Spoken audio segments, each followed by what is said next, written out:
empezar en el tema número 15 de esta serie que se llama El deseo de Dios para la familia. Y el día de hoy vamos a ver el fundamento de la gracia, parte 4, es la cuarta parte que vemos de este tema, y yo creo que es la última. En cuanto a esto, seguiremos hablando de la gracia definitivamente, no podemos hacer otra cosa, es decir, cuando nosotros vamos a la Escritura, todo lo que vamos a ver ahí es el amor, la gracia de Dios, la justicia de Dios, la bondad de Dios, etcétera, etcétera. Entonces, pero a manera de tener claro este concepto, ¿verdad?, de la gracia, pues vamos a ver hoy la parte número 4, y quiero empezar con esto. Alguien dijo con mucha razón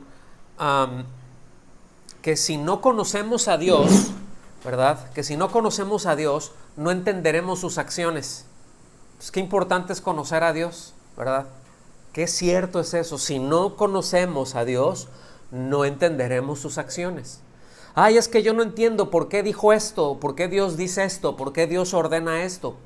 Pues yo no entiendo por qué Dios actúa de esta manera. Pues es que no lo conoces. ¿Sí? Y ese es un problema. A causa del desconocimiento de Dios, fácilmente se pueden malinterpretar pues tanto las operaciones de Dios como las demandas de Dios. Al punto que uno de los errores más frecuentes, ¿sí?, actualmente es precisamente el mal entendimiento de la gracia de Dios.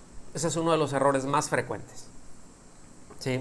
Por un lado, ¿verdad?, se tiene a los libertinos. La Biblia nos habla acerca de ellos, ¿verdad? Es decir, los libertinos, un libertino es un licencioso, ¿sí?, que se permite, él a sí mismo se permite toda clase de vicios, que le da rienda suelta a sus afectos, todos desordenados. Son aquellos que pues enseñan que se pueden amparar en la gracia de Dios, pero rechazar las ordenanzas de Dios, ¿sí? Es decir, sí quiero todo con Dios, pero no quiero mucho con su palabra, ¿verdad?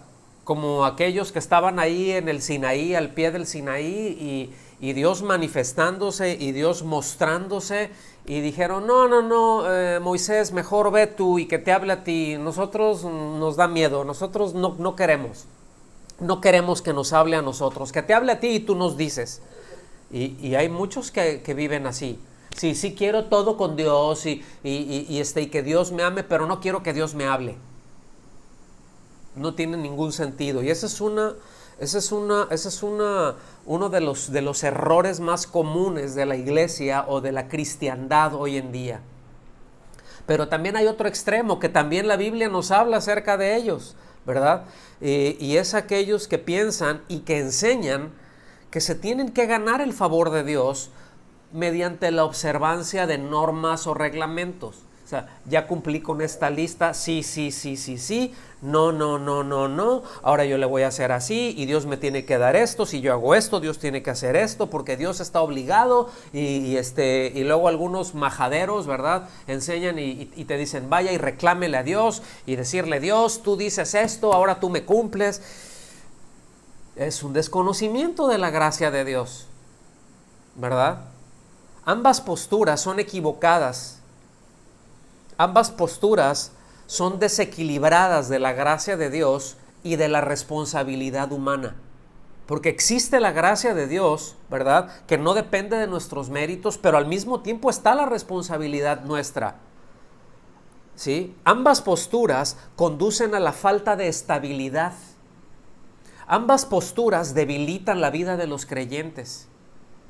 Es decir, tanto uno como el otro, tanto el hecho de no pasa nada con la gracia, como me la tengo que ganar, es todo lo contrario de lo que Dios, el Dios de la gracia, desea para con los suyos. ¿Sí? Voy a retomar el pasaje, pero ahora de manera completa, en donde nos quedamos la semana pasada. No tengo tiempo de regresarme, necesito avanzar. pero hay unas, lo voy a ver más completo. La semana pasada solamente vimos un versículo, ahorita vamos a ver más completo. Porque hay indicaciones muy claras por parte del apóstol Pedro, en donde es muy evidente la necesidad de ese equilibrio, o sea, la gracia de Dios y la responsabilidad humana, ¿sí? La gracia de Dios y la responsabilidad del creyente. Y déjenme decirlo, bueno, ahorita lo voy a ver, no me quiero adelantar, pero es un tema que está muy tratado por el apóstol Pedro. Es un tema muy tratado también por el apóstol Pablo. Pero vengan conmigo a Segunda de Pedro, al capítulo 3, por favor. Segunda de Pedro, capítulo 3, a partir del versículo 14, vamos a ir hasta el 18. Yo se los voy a leer en la Nueva Versión Internacional, este pasaje en particular. Le da muy bien el sentido que tiene el texto. Y dice: por eso, queridos hermanos, mientras esperan estos acontecimientos, es decir, lo que habló antes, para no regresarme todos los versículos, a todo el pasaje completo que es más largo, pero se está refiriendo por un lado al cumplimiento de las promesas de Dios en cuanto a la salvación y la glorificación de los creyentes, y por el otro lado también está hablando de la erradicación completa y absoluta del pecado en la creación. ¿Sí? Cielos nuevos, tierra nueva, es decir, está hablando las dos cosas, porque ahora sí que una va junto con la otra, no se pueden separar, ¿sí? Entonces dice, ok, mientras eso se da, mientras esperan que eso ocurra, dice, esfuércense para que Dios los halle sin mancha y sin defecto. Ahora, esforzarse aquí literalmente quiere decir, otras versiones lo van a ver, sean diligentes. De hecho, Reina Valera revisada así lo menciona, dice, sean diligentes, ¿sí? Está en imperativo, el verbo ahí está en imperativo e indica una acción muy puntual que tiene que ver con la responsabilidad humana. O sea, tienen que esperar esto, pero ustedes sean diligentes, ¿sí? Sean diligentes, ¿para qué? ¿Sí? Fíjense bien, no dice sean diligentes en hacer esto y esto, no, para ganarse tal cosa, no. Dice sean diligentes para que Dios los halle sin mancha. Y mancha aquí se está refiriendo a que no sean contaminados, es decir, sin mancha quiere decir incontaminados. Pero fíjense bien la connotación, está dando de sin contagiarse de falsas enseñanzas, porque eso es lo que menciona antes. De eso es de lo que está hablando, ese es el contexto, ¿sí? Está diciendo, ustedes esfuércense para que no se contagien, para que no se contaminen, para que no se manchen con falsas enseñanzas, porque las falsas enseñanzas, como las buenas enseñanzas, tienen efectos, ¿sí? Es decir, una enseñanza no es neutral, una enseñanza siempre va a tener un efecto hacia un lado o hacia otro, dependiendo de la naturaleza de la enseñanza. Entonces dice, para que Dios los halle sin mancha, y dice, y sin defecto. Y cuando dice sin defecto, no está hablando de infalibilidad o de impecabilidad. Es decir, no vas a si tú eres diligente, no vas a fallar y nunca más vas a volver a pecar. No. Está diciendo sin reproche. Eso es sin defecto. Sin reproche en el sentido de algo deshonroso. Es decir, en esencia está hablando del efecto, ahora sí, de las falsas enseñanzas. ¿Hacia dónde llevan las falsas enseñanzas? ¿Sí? A hacer cosas deshonrosas. ¿A dónde llevan las falsas enseñanzas? A hacer cosas que no tienen nada que ver con el carácter de Dios. ¿A dónde llevan las falsas enseñanzas? A desviar el conocimiento de Dios. No manifiestan el conocimiento de Dios, manifestarán, pueden ser las ambiciones personales, pueden ser otras cosas, ¿no? Que se originan en el hombre, pero también pueden falsas enseñanzas, también caben ahí, se menciona en las escrituras, doctrinas de demonios. Es decir, enseñanzas ya no que se originan en una mente humana, en una falta de entendimiento de algo, sino aún en una perversión deliberada que se origina o que tiene un origen demoníaco. Entonces, dice, no, ustedes tienen que estar bien atentos, tienen que ser muy diligentes en esto. Dice, para que Dios los encuentre así. Dice, y en paz con Él. Versículo 15, tengan presente que la paciencia de nuestro Señor significa salvación. Y dice, tal como les escribió también nuestro querido hermano Pablo, con la sabiduría que Dios le dio. Es decir, ya hay muchas cosas que ha escrito Pablo. Dice, con la sabiduría que Dios les dio. Versículo 16, en todas sus cartas se refiere a estos mismos temas. ¿Sí? Es decir, ¿a qué temas? Que hay que esforzarse, que hay que ser diligentes, ¿verdad? Esforzarse en el sentido de ser diligentes para darle respuestas a Dios, tener cuidado de los falsos maestros, tener cuidado de los tiempos que vivimos, ser diligentes en nuestro caminar con Cristo. De eso abundan las cartas que nuestro amado hermano Pablo nos escribió. ¿Sí me explico? Y dice, hay en ellas algunos puntos difíciles de entender. ¿A cuántos les parece que luego hay puntos difíciles de entender? Cosas que escribió Pablo. A ver, salúdenme. ¿A cuántos se les hacen que hay cosas, dices, ay, esto sí está complicado? A mí también hay cosas que se me hacen complejas. Dice, y esas cosas complicadas, dice, hay en ellas algunos puntos difíciles de entender. Fíjense bien, que los ignorantes e inconstantes tergiversan. ¿Sí? Aquí está el asunto. Ignorantes, o sea, yo no sé, a eso se está refiriendo. ¿Sí? De hecho, bueno, la palabra original que menciona ahí está bien tremenda. Es fuerte. No la voy a decir. Bueno, sí la voy a decir. En el griego, cuando estaba refiriéndose a ignorantes, utiliza la palabra idiotes. Bueno, ya ahí en el español ya ubicamos la etimología, ¿no? Pero utiliza esa palabra, o sea, es decir, no tienen entendimiento, no ignoran, pero es una falta de entendimiento, ¿sí? Dice, e inconstantes, va junto con pegado, ¿eh? Es decir, esa falta de entendimiento los hace ser inconstantes. ¿Y cuál es el resultado? Que tuercen la palabra de Dios, la tergiversan, dice, como lo hacen también con las demás escrituras para su propia perdición. Y aquí perdición está hablando de las consecuencias que eso acarrea. Las consecuencias que acarrea distorsionar, torcer, tergiversar la palabra de Dios. ¿Qué es lo que acarrea? Mancha y deshonra, mancha y defecto. Estamos aquí, ahorita van a ver por dónde vamos. Versículo 17, ahorita estamos en la introducción nada más. Así que ustedes, queridos hermanos, puesto que ya saben esto de antemano, manténganse alerta. Ahí está, o sea, sean diligentes, manténganse alerta.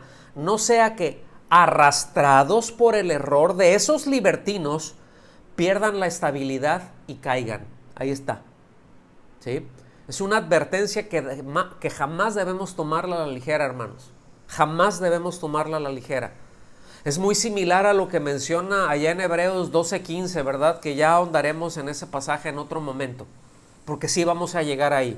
En Hebreos 12:15 está diciendo, ¿verdad? Que seamos vigilantes, que seamos diligentes, que cuidemos que en ninguno de nosotros se aloje una raíz de amargura, dice, y que contamine a otros y que nos impida participar de la gracia de Dios. Pero ya lo explicaremos eso. Pero se está refiriendo a lo mismo. Se pierde estabilidad, deja de alcanzar deja de participar de la gracia de Dios en el sentido de las cosas que Dios nos da en el día a día y de la fortaleza que Dios nos da. Desestabilizan y hace caer, desestabiliza y debilita. ¿Estamos aquí? ¿Me están siguiendo? Y dice, más bien, es decir, todo lo contrario, crezcan en la gracia y en el conocimiento de nuestro Señor y Salvador Jesucristo. A Él sea la gloria, ahora y para siempre. Amén, ¿verdad? Así termina esa idea. Tremendo.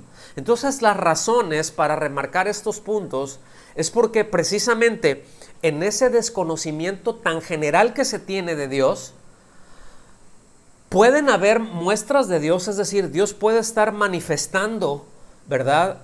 Su gracia, que se puede interpretar incluso como una falta de amor.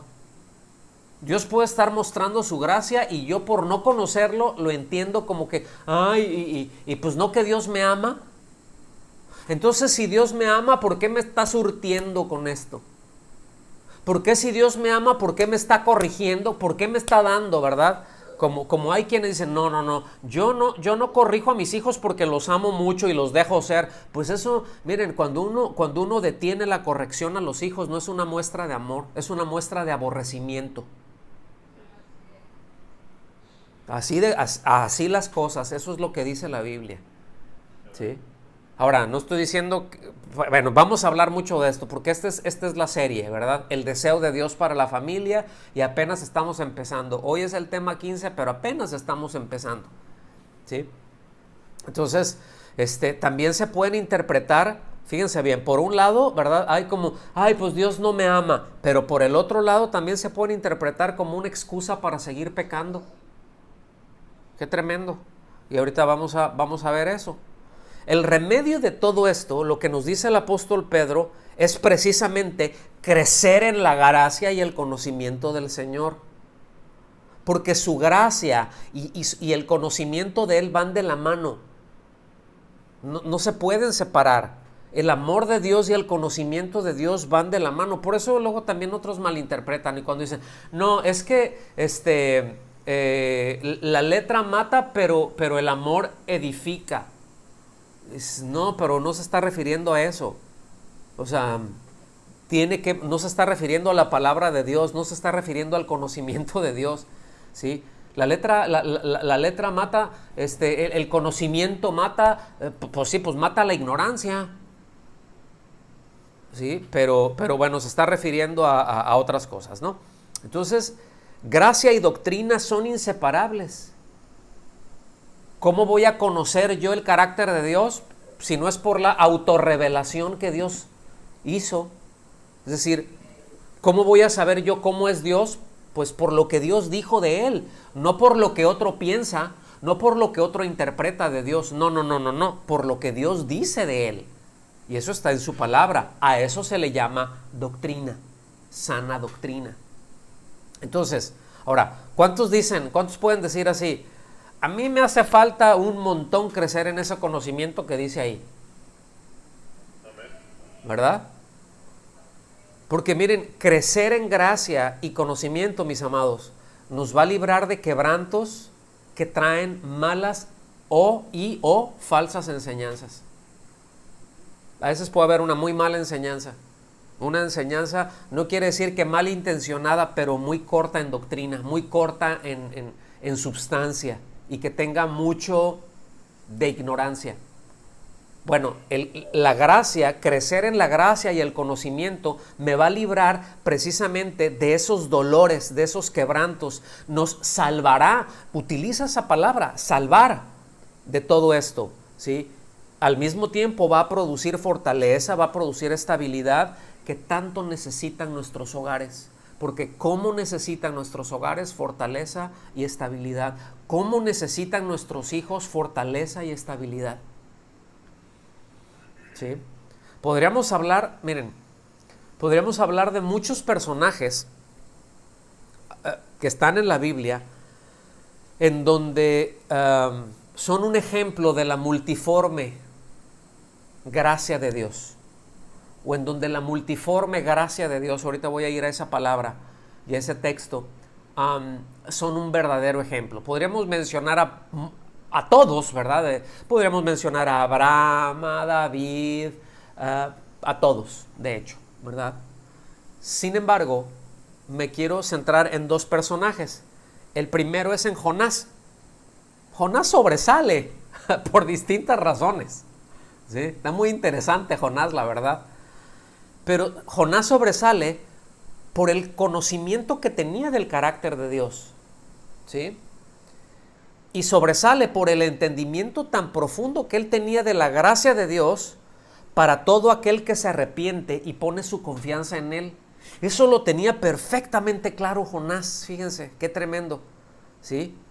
De hecho, había algo ahí que también manifiesta el carácter, ¿no? Que no lo esconde, la Biblia no esconde. Pero el hecho, fíjense, que a Jonás le molestaba incluso tanta bondad y tanta gracia de Dios para con los que él pensaba, esos no se lo merecen, y deja ver ese carácter rencoroncillo, ¿verdad? O así, era rencoroso Jonás, y deja ver eso, ¿verdad?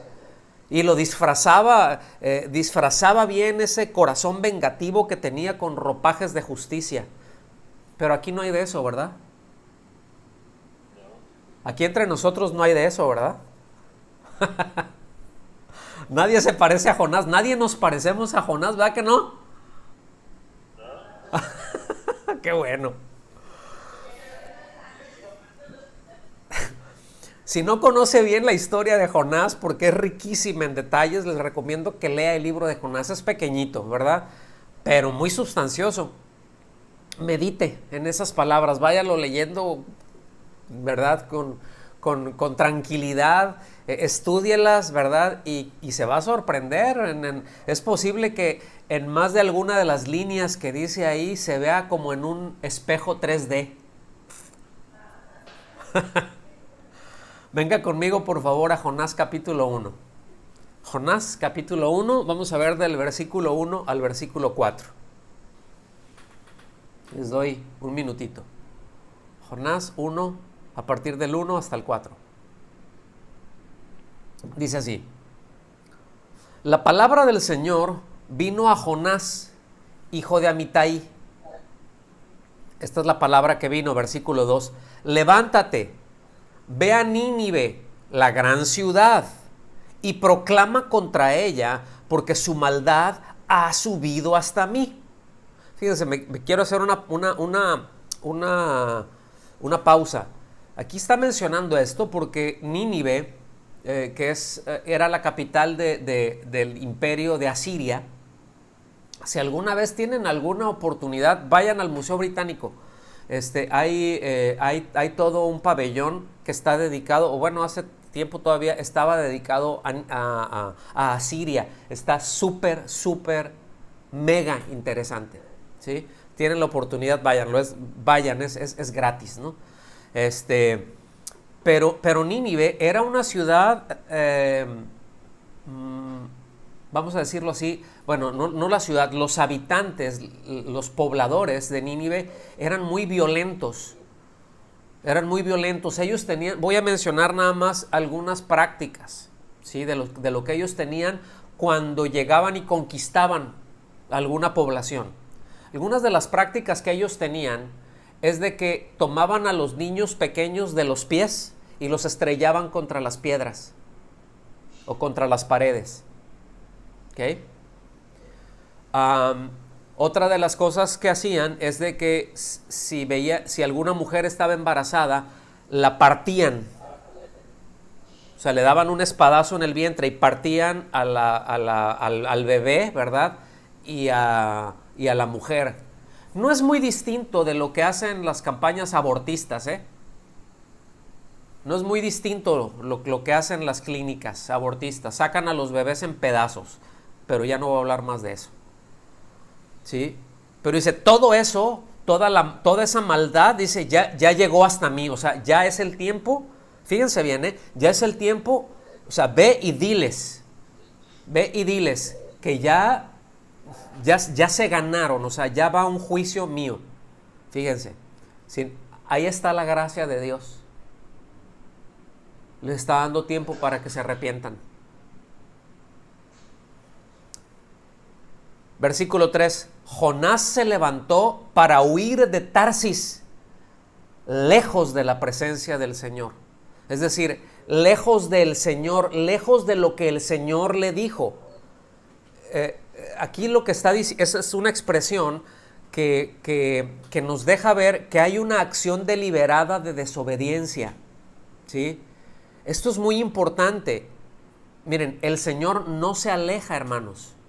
Somos nosotros los que nos alejamos porque el Señor es inmutable. Somos nosotros los que lo hacemos, ¿sí? Y cuando nosotros nos alejamos del Señor, inevitablemente hay consecuencias. Tanto más lejos esté del Señor, más va a ser el desequilibrio que yo tenga, ¿sí? Muchas veces pretendemos, ya como creyentes, ya como cristianos, pretendemos arreglar las cosas alejados del Señor y eso no se puede. Muchas veces queremos arreglar las cosas en independencia de Él y terminamos cada vez más desequilibrados. Terminamos cada vez más enredados en aquello que tratamos de arreglar, ¿sí? Terminamos más enredados en aquel pecado del que nos queremos deshacer. Porque queremos deshacernos de eso y queremos vencer al pecado con nuestra propia fuerza y pretender vencer al pecado con nuestra propia fuerza es como querer apagar un fuego con gasolina o con petróleo o como le quiera llamar, con nafta, con lo que sea. Es como pretender apagar el fuego con combustible muy inflamable. ¿Sí? No. Es así de sencillo. Es acercándonos a Dios, es acercándonos al trono de la gracia en donde encontramos ayuda, en donde encontramos soporte, en donde encontramos fuerza y una larga lista de etcéteras. Hace un momentito lo estábamos cantando, ¿verdad? Te anhelo, Señor, te anhelo. Es en ti en donde está mi fuerza, es en ti en donde viene tu gracia, tu unción, donde me habilitas para hacer las cosas. Es en ti, Señor, no es en mis fuerzas. Si nos alejamos del trono de la gracia, no esperemos que cosas buenas pasen, mis amados. Amén. Entonces dice, y descendiendo a Jope, encontró un barco que iba a Tarsis. Pagó el pasaje y entró en él para ir con ellos a Tarsis. Y dice, y enfatiza otra vez, lejos de la presencia del Señor. Miren, es como esto, se los voy a poner en términos que todos entendemos, ahí, los que vivimos aquí, ¿sí? El Señor le dijo, vete para Stratford, y agarró para Stanmore. Era la misma línea, pero para el lado contrario le dio. ¿Sí? Y de repente varios agarran esa misma línea, ¿verdad? Agarran la Jubilee, pero agarran para el lado contrario. Y ahí a eso se está refiriendo. Y fíjense bien, versículo 4. Pero el Señor desató sobre el mar un fuerte viento y hubo una tempestad tan grande en el mar que el barco estuvo a punto de romperse. Yo no sé cuántos de ustedes han estado, que hayan visto el mar embravecido, es una cosa. A mí se me hace muy espectacular. Nosotros vivimos muchos años, ¿verdad? Muchos años en la costa. Y en el lugar en donde vivimos por muchos años, pues ahora sí que prácticamente cada año habían tormentas tropicales o incluso huracanes. Y hay ver la fuerza en el mar, ver el mar embravecido es impresionante, pero es muy distinto ver el mar embravecido estando en tierra. A mí me ha tocado ver el mar embravecido estando a 80 kilómetros de distancia de la orilla en una lancha. O sea, me ha tocado ver eso, me ha tocado ver cómo el barco de repente sube y luego completamente baja y está embravecido. O si alguien más ha andado por el Mar del Norte, también se ha encontrado con eso. Y es impresionante, ¿sí? Pero bueno, Jonás sabía perfectamente que eso que él estaba atravesando y lo que estaba pasando era el resultado de ir en dirección opuesta a la indicación de Dios. Él ubicaba perfectamente el porqué de esa situación, ¿verdad? Todos estaban aterrados, qué es lo que está pasando, y él estaba dormido. Él sabía lo que estaba pasando, él sabía el porqué.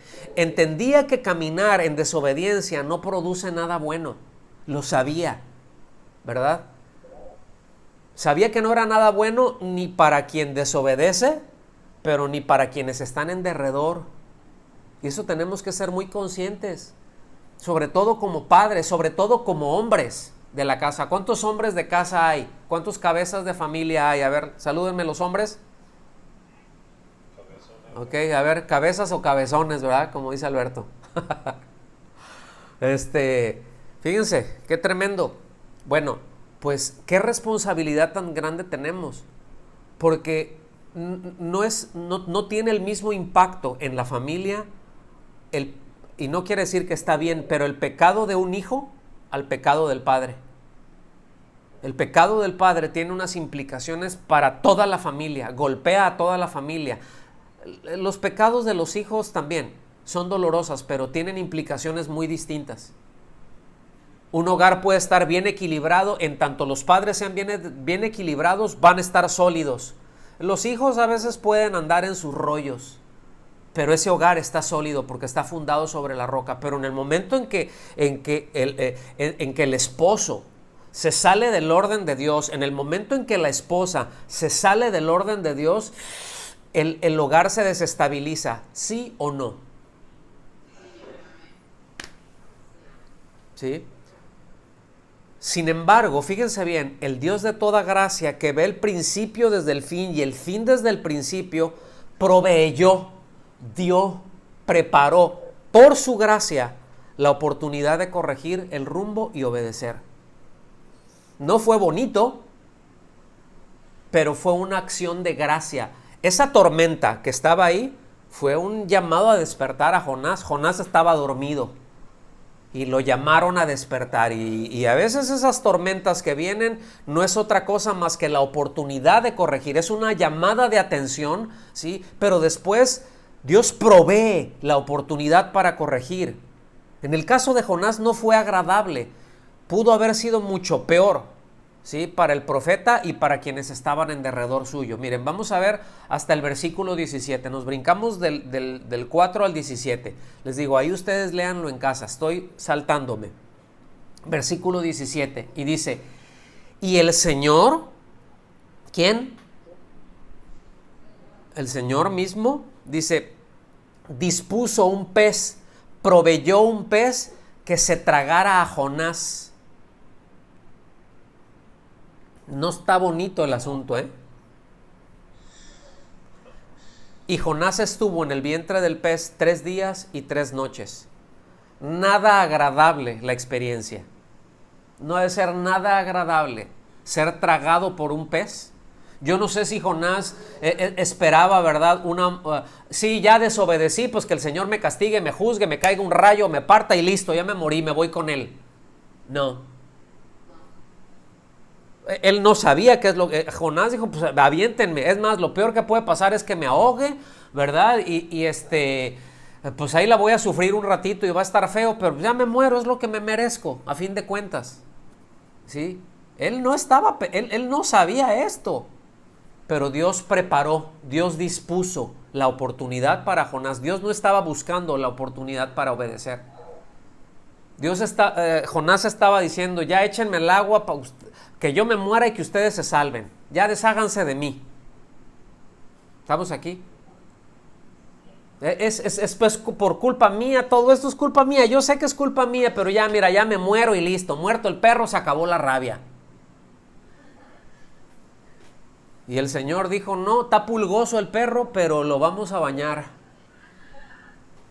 ¿Sí?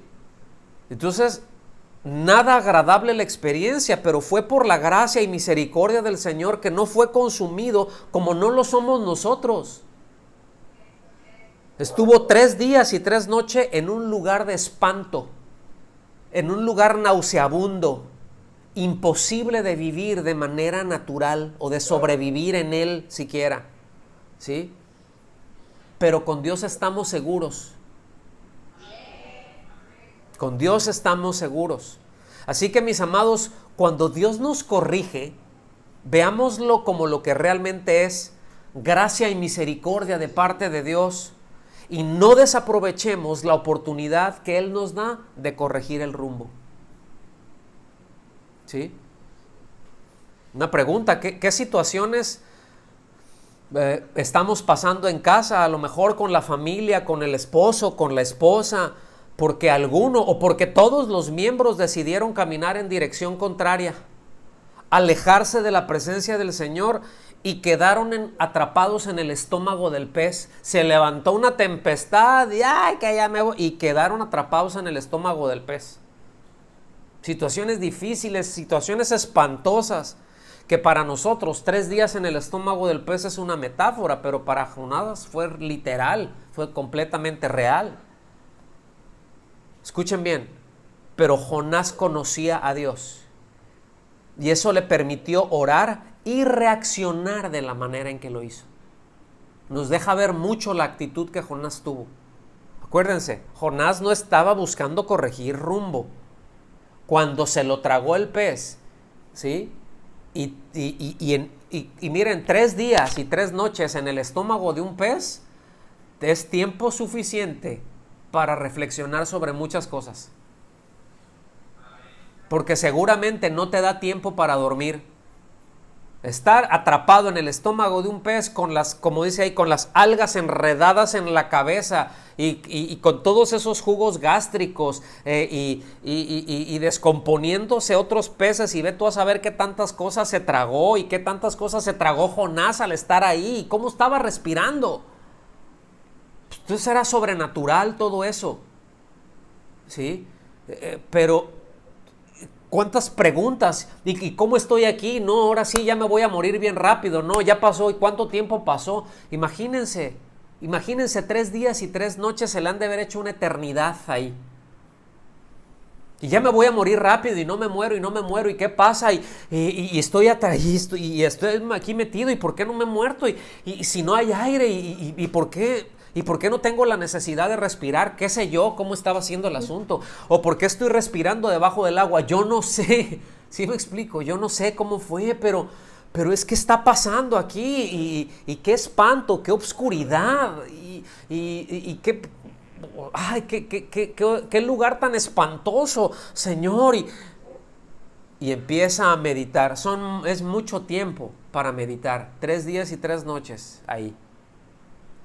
Él reaccionó. Y vean por favor el nivel de oración que hizo. No voy a leer toda la oración. Ustedes léalan. Es todo el capítulo 2. El capítulo 2 de Jonás es la oración de Jonás. Son 10 versículos. Pero denota y connota un conocimiento profundo de la gracia de Dios. Fíjense. Por eso oró de esta manera. Escuchen bien. Jonás 2, versículo del 1 al 3, y después me voy a brincar al versículo 10, a un final feliz. Dice, entonces Jonás oró al Señor. Digan conmigo, oró al Señor. Ok. ¿Cuántos pueden decir, Señor, enséñanos a orar? Bueno, pues estemos listos, ¿no? Estemos listos para esas cápsulas a partir del 6 de septiembre, ¿ok? Entonces dice, Jonás oró al Señor, su Dios, desde el vientre del pez. No sabemos si fue al día primero, al segundo o al tercero. No dice. Pero ya, esto oró después de haber meditado, después de haber reflexionado, después de haber reaccionado, después de haber entendido el asunto. Pero dice que Jonás oró al Señor. Y aquí el verbo orar o la voz orar, que es hitpalel, ¿sí? Es la voz hebrea hitpalel, generalmente significa pedir, significa suplicar. Es decir, cuando dice oró, es de que pidió a Dios, es de que rogó a Dios, es de que suplicó a Dios. Y aquí el asunto es de que aquí no se utiliza oró en un sentido de petición, aunque sí denota y deja ver que hubo peticiones, pero no fue en el sentido que Jonás lo hizo. Jonás no oró en un sentido de pedir cosas, sino en un sentido de agradecimiento y de alabanza a Dios. Vean qué tremendo está esto. O sea, no fue un, Señor, a ver cómo le haces, pero no. Es decir, él oró y toda la petición que hubo fue fundamentado en el conocimiento de la gracia de Dios, pero fue con acciones de gracias. Sí, con súplica, pero con acciones de gracias y con alabanza. ¿Lo alcanzan a ver? Es decir, había gratitud, había un entendimiento de gratitud antes de la petición. No era una fórmula, no, es que había la actitud de gratitud antes de la petición. Eso es lo que Jiptalel quiere decir aquí. Y dice, versículo 2, y dijo, es decir, Jonás cuando oró, dijo, en mi angustia clamé al Señor y Él me respondió, desde el seno del Seol pedí auxilio. Es decir, aquí ya no hay un lugar más profundo para los muertos. Normalmente lo entierran a 1 o 3 metros bajo tierra. Aquí quién sabe cuántos metros andaba Jonás abajo del agua. ¿Sí? O sea, un lugar, aquí Seol se refiere a eso, ¿verdad? El lugar en donde reposan los muertos. Pues dice, desde ahí, pero desde las meras tripas del Seol pedí auxilio. Dice, y tú escuchaste mi voz. No hay lugar en donde nosotros estemos, hermanos, que el Señor no nos escuche. ¿A dónde me iré?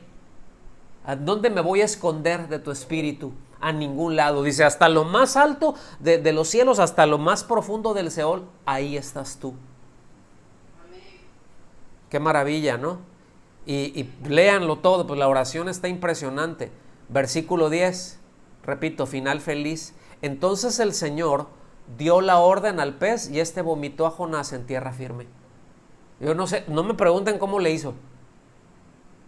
Pero el pez salió y lo aventó en donde Jonás se pudo parar, lleno de algas, apestoso, yo no sé cómo estaba. Estaba horrible, porque no salió todo nice. No salió del agua así como Aquaman, ¿verdad? Yo no sé si su ropa o si salió desnudo, si los jugos gástricos habían... Yo no sé, pero del pez, pero debe haber estado asqueroso, todo lleno de baba, guácala. ¿Sí? Pero así lo dejó el Señor, ahí lo aventó. El Señor dio la orden al pez, es decir, toda la creación le obedece al Señor. Dio la orden. Dios puede usar lo que quiera, Dios puede usar lo que sea de su creación, ¿sí? Aún para que nos ponga en un lugar firme. Vaya que si conocía a Dios. Entendió perfectamente el nivel de la gracia de Dios y lo interpretó como lo que fue, repito, una oportunidad para corregir su caminar y no lo vio como un juicio, aunque bien ganado se lo tenía, así como usted y como yo. Primera de Pedro, capítulo 4, versículo 10, se lo leo y dice, según cada uno ha recibido un don especial, úselo sirviendo a los otros. Úselo sirviendo, los unos a los otros como buenos administradores. Aquí es donde me quiero centrar, la multiforme gracia de Dios. Y la palabra multiforme indica que existe una gran variedad de tipos, de géneros, que muestra muchas maneras en distintos colores y en distintas matices. A eso se refiere multiforme, ¿sí? Otra vez, que muchas veces por una falta de conocimiento de Dios, del conocimiento de la gracia de Dios, insistimos, se puede tomar algo como lo que no es, y como también ya lo mencionamos, se puede interpretar por un lado como una carta abierta para pecar sin consecuencias o como un castigo, cuando en realidad es la oportunidad para corregir nuestros caminos y alinear nuestro corazón y los afectos con Dios.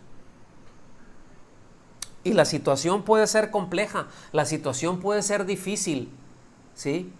Pero estamos seguros en el Señor y el tiempo que Él determine, porque los 3 días no los determinó Jonás, los 3 días los determinó el Señor.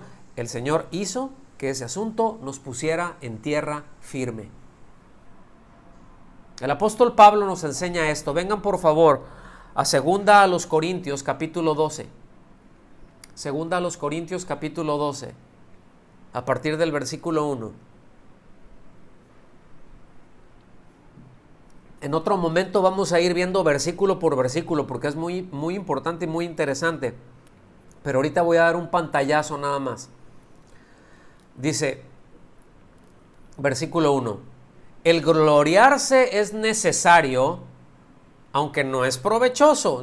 Hay una contradicción, ¿no? Pero por eso dije hay que mencionar más cosas, pero ahorita no tenemos tiempo.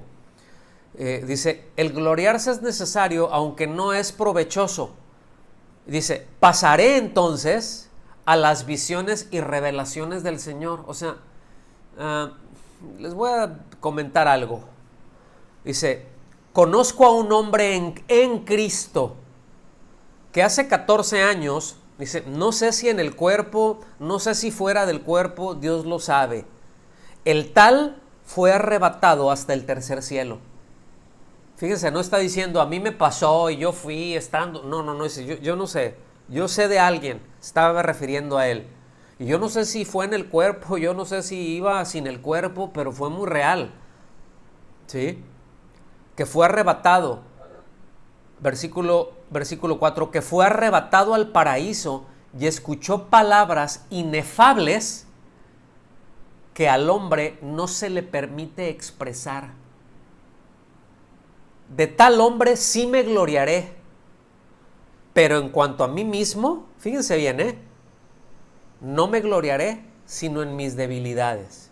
O sea, dice, me puedo gloriar, en otras palabras, me puedo gloriar de lo que hay en el cielo. No se origina en mí, no es mío, está ahí. De eso nos podemos alegrar y de eso podemos presumir, en un buen sentido, ¿no? De eso nos podemos jactar. Dice, pero de mí mismo no me puedo gloriar, porque en mí mismo no hay más que debilidades. Es decir, no hay nada en mí de lo que yo pudiera jactarme. Pensar que yo tengo algún mérito, que yo lo logré porque me esforcé mucho, pues no, dice, de hecho, si algo tengo, son debilidades. Y si de algo podría presumir, pues son de debilidades. ¿Se imagina usted? Anunciar sus debilidades hasta con jactancia. Pues si alguien nos ve o escucha, diría con justa razón, pues que nos falta un par de tornillos en la cabeza. ¿Verdad que sí? Fíjense que sí hubo un hombre en la Biblia, no me voy a detener ahorita, pero sí hubo un hombre que hizo esto, que se llamó Lamec. Era un descendiente de Caín y se llamó Lamec. Y él sí presumió, él hasta fue el primero que hizo corridos. Fue el creador de los narcocorridos. Ahí se originan. ¿Sí? Pero él fue el creador de los corridos de violencia. A mí me dije, yo no tenía una mujer, yo con 2 mujeres, y a mí este muchacho me levantó la mano y me dijo, ¿qué me ves? Y yo lo maté. Presumiendo, jactándose como si eso fuera una fortaleza. Fíjense que cuando empezamos a presumir de nosotros, lo único que estamos haciendo es eso. Exponiendo nuestras debilidades, exponiendo nuestras necedades, y es lo que está diciendo el apóstol Pablo. Eso es de lo único que yo podría presumir. Versículo 6, porque si quisiera gloriarme, dice, no sería insensato, pues diría la verdad. O sea, aquí se está refiriendo a las cosas que vio en el cielo, pero dice, no se pueden decir.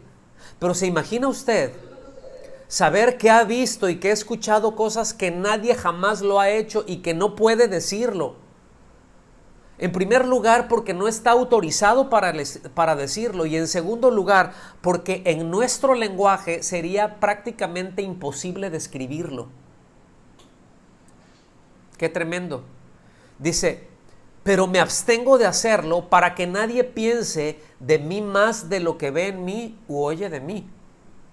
O sea, yo no quiero que digan, ay, no, qué tremendo está Pablo. Dice, no.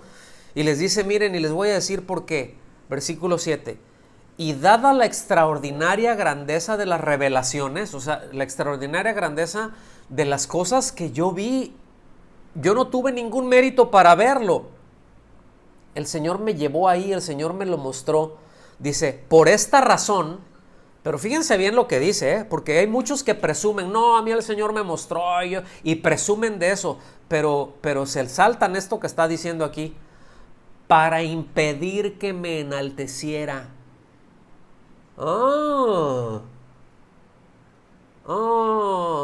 Tenemos debilidades que si aún hablamos de eso y presumimos de eso y cosas que Dios nos puede permitir vivir en muy buen sentido, nos puede llevar, y el apóstol Pablo tenía muy clara esa tendencia, ¿verdad?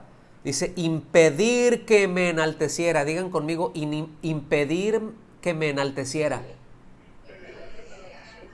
En otras palabras, para estorbar, para aniquilar mi orgullo. Dice, me fue dada una espina en la carne. Se traduce como un aguijón, también se traduce como una astilla, pero no una astilla de esas de que, ay, se me metió una astillita aquí. No, se está refiriendo a un punzo, ¿sí? A una vara, incluso puntiaguda, que tiene la capacidad de hincarse, de encajarse en la carne, ¿sí? Un palo todo chato ahí, uno le puede, y no se mete, pero cuando está bien puntiagudo, esos se van y cómo duele, ¿no? Si una astillita te la metes y, ¡ay! Bueno, aquí lo que se está refiriendo, una espina en la carne, un aguijón en la carne, es algo muy doloroso. Y dice, una espina me fue dada, digan conmigo, me fue dada. Dile al que está a tu lado, apa regalito, mano. ¿Sí? Una espina en la carne, un mensajero de Satanás que me abofetee. Y abofetee no quiere decir que llegue y me dé cachetaditas. Abofetee quiere decir que venga y me dé una golpiza. Que en el momento en que que se me esté subiendo y que yo quiera pensar un poquito más acerca de mí, venga y me dé una golpiza. ¡Ah, qué bien me hace! ¡Qué regalo tan grande!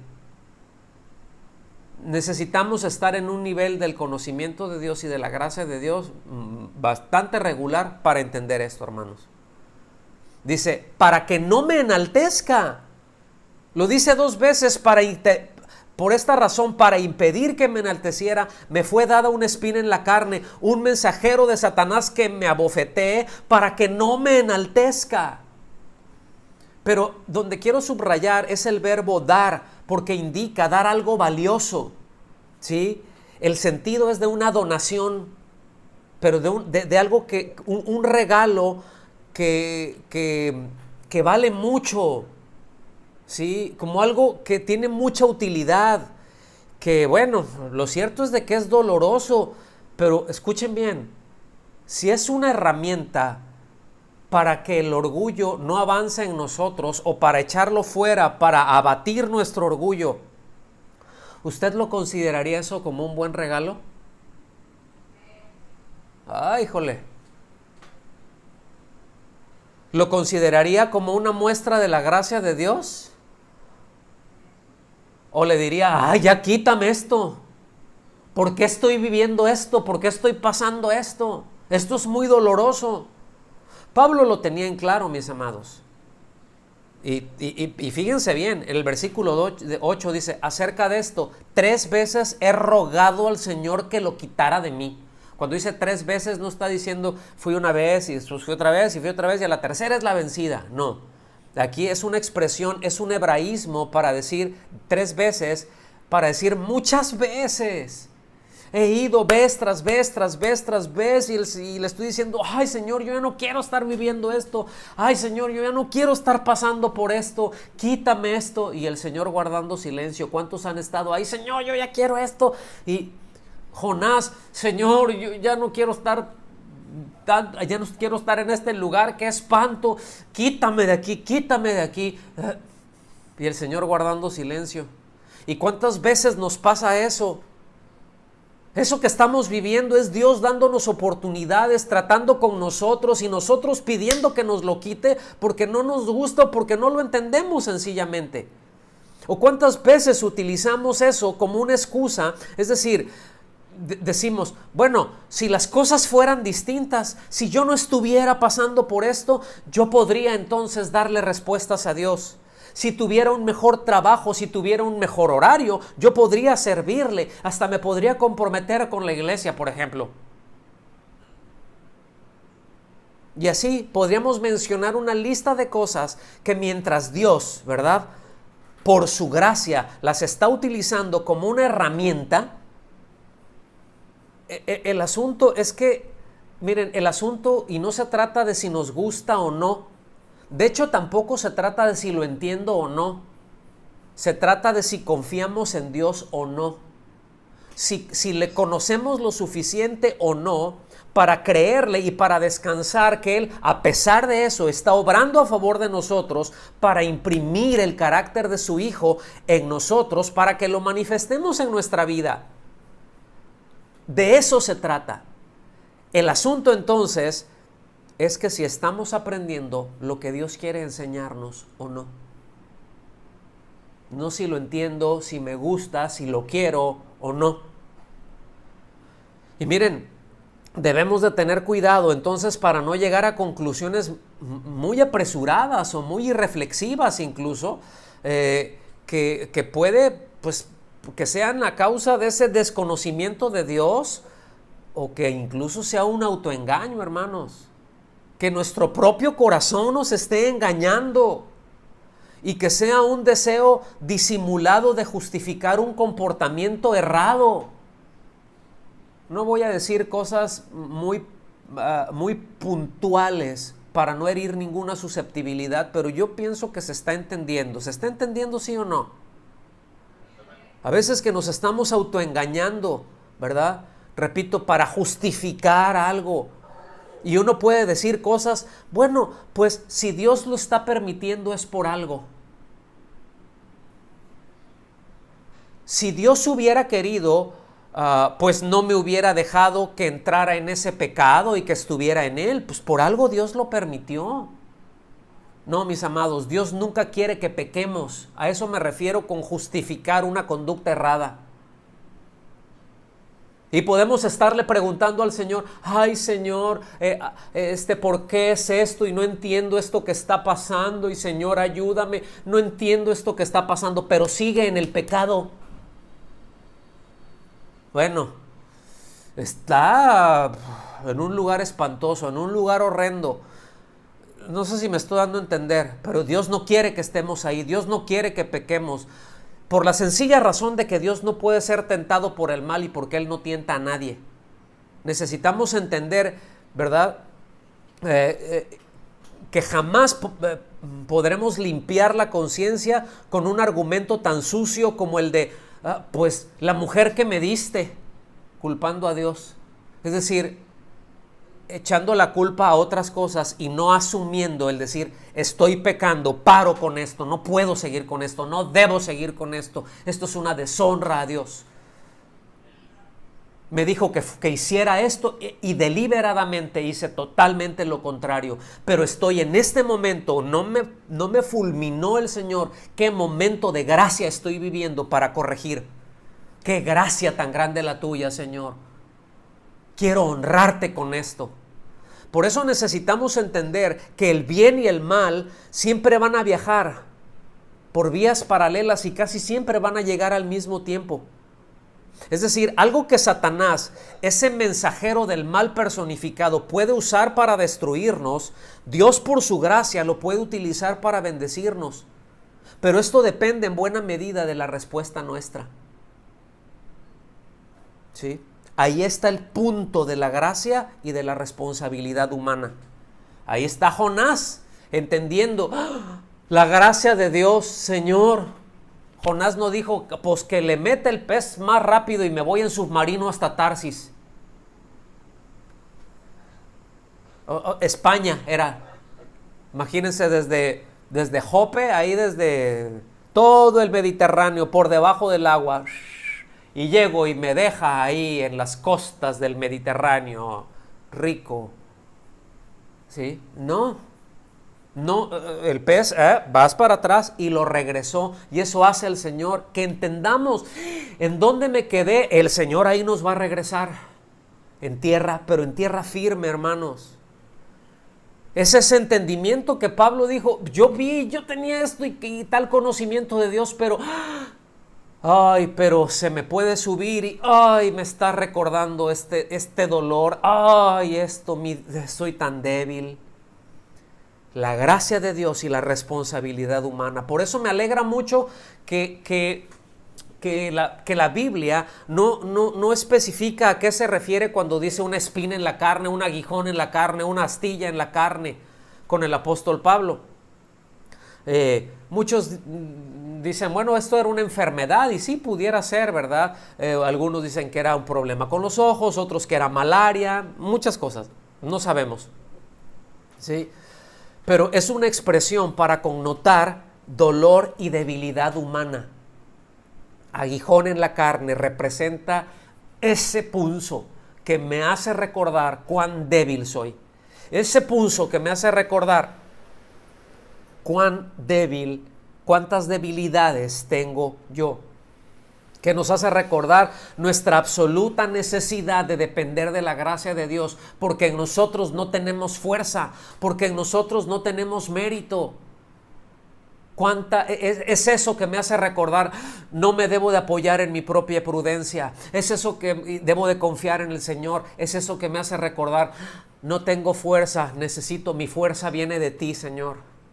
¿Se acuerdan lo que vimos la semana pasada?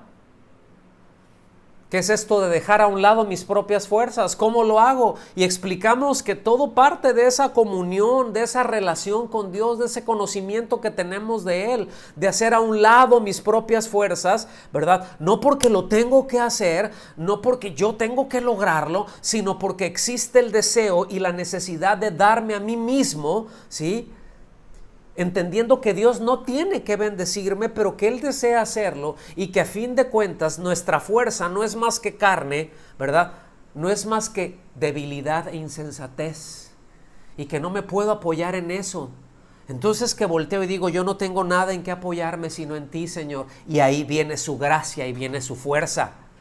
No tengo nada más en que apoyarme sino en ti, Señor, y ahí viene su gracia y viene su fuerza, y dejamos bien en claro, ¿sí?, que Él no nos hace fuertes dándonos más fuerza a nosotros, sino precisamente dándonos su fuerza, y que estamos bien porque lo tenemos a Él, no por otra cosa, no por las cosas que Él hace, que estamos bien porque lo tenemos a Él. Vámonos para el final, versículo 9, ahí de segunda a los Corintios 12. Y fíjense, vean desde dónde viene. Yo tenía este aguijón, me mandó este regalito, ¿verdad? Que cómo duele, es un mensajero de Satanás, es un ángel de Satanás que está aquí. En el momento en que se me quiere subir, viene y siento ese dolor y me viene esto y me está recordando mi humana debilidad, y yo le he dicho, Señor, ya quítame esto, que las cosas cambien, y el Señor me dijo, te basta mi gracia, pues mi poder se perfecciona en la debilidad. El Señor no le dijo, sí, te lo voy a quitar, el Señor le dijo, mi gracia es suficiente. El Señor no le dijo, sí, te voy a quitar esa debilidad, le dijo, no. Mi gracia es suficiente. No te apoyes en tu debilidad ahí va a estar, y va a estar hasta el día que te mueras o que yo te traiga. Mientras tanto tienes mi gracia, es suficiente. Es decir, mi fuerza se manifiesta completamente separada de tu debilidad. No quieras mezclar, no me quieras ayudar, no quieras utilizar tus mañas, tus formas y tratar de manipularme y manipular a otros. No lo hagas. Deja que yo lo haga. Te basta mi gracia. Y dice, por tanto, fíjate, esta es la conclusión que llega el apóstol Pablo. Por tanto, con muchísimo gusto me gloriaré más bien en mis debilidades. O sea, estoy pasando todo esto. Ay, qué bueno que yo soy débil. Qué bueno que soy tan enojón. Para que el poder de Cristo more en mí. para que el dominio propio aflore en mí, para que la capacidad de Dios se manifieste en mí, para que el carácter de Cristo se manifieste en mí y para que los que están cerca de mí, empezando en casa, digan, ese no es papá en sus eso ¿qué tiene? Eso es Cristo en mi papá, eso es Cristo en mi mamá, esa es la obra de Cristo en mi hijo, esa es la obra de Cristo manifiesta en mi hija. Porque en lo que nosotros hay son debilidades, hermanos. No nos hagamos fuertes. Descansemos en la gracia de Dios. Quédese con, miren, con este pensamiento. Si Dios no nos es suficiente, ¿qué lo va a hacer? Si Dios no me es suficiente, si el creador de todo no me basta, ¿qué de la creación me va a alcanzar? Es un razonamiento de lo más lógico. Si la fuente de todo no me alcanza, ¿cómo me va a alcanzar lo que sale de esa fuente? Bástate mi gracia. No le dijo, te voy a quitar tu debilidad. Mi gracia te es suficiente. No te la voy a quitar. No te la voy a quitar. Te voy a poner en un lugar seguro, pero no te la voy a quitar. Eso debes de estar consciente de tu debilidad y te va a doler, pero te va a hacer consciente de tu debilidad. Quédese con este pensamiento y medite en ello. La debilidad humana abre el camino para más entrada del poder y de la gracia de Cristo. Lo voy a repetir. La debilidad humana abre el camino para más entrada del poder y de la gracia de Cristo. Lo voy a leer de otra manera. Mi debilidad abre el camino para una mayor manifestación de la gracia de Dios y de su poder en mí. Con razón el apóstol Pablo dice, todo lo puedo en aquel que me fortalece. Todo lo puedo en Cristo que me fortalece. Pero literalmente es todo lo puedo en aquel que me fortalece. ¿Sí? Y recordamos otra vez que no es nuestra fuerza, que Él no aumenta nuestra fuerza, sino que aumenta su fuerza en nosotros. Con razón el apóstol, ¿verdad?, puede concluir así: con muchísimo gusto me gloriaré más bien en mis debilidades. No tengo fortalezas, tengo debilidades, es todo lo que tengo que presumir, pero que el poder de Cristo mora en mí. No tengo otra cosa más que debilidades, pero que la fortaleza de Cristo. Si me ves bien es por la fuerza de Cristo. Si algo bien ves en mí es por la obra de Cristo. Y toda la gloria sea para Él. Amén. Señor, te damos muchas gracias por este tiempo que tú nos das. Te damos muchas gracias por todo esto que tú nos enseñas. Te damos muchas gracias por tu palabra. Te damos muchas gracias por la gracia para con nosotros, Señor. Y rogamos que tú nos ayudes a entenderte a ti, a conocerte a ti, para que cuando estamos pasando por algo que no nos gusta, que no nos agrada, que se nos hace difícil, que se nos hace doloroso, podamos levantar nuestros ojos a ti con el entendimiento, Señor, que tú estás con nosotros, que tu gracia nos basta, que tu gracia nos alcanza, y que sí, que podamos estar conscientes de aquellas cosas en donde tenemos que corregir rumbo, en donde tenemos que arrepentirnos, en donde tenemos que restituir, en donde tenemos que quizá ir con nuestra esposa, con nuestro esposo, con nuestros padres, con nuestros hijos, y corregir cosas con ellos y pedirles perdón si fuese necesario.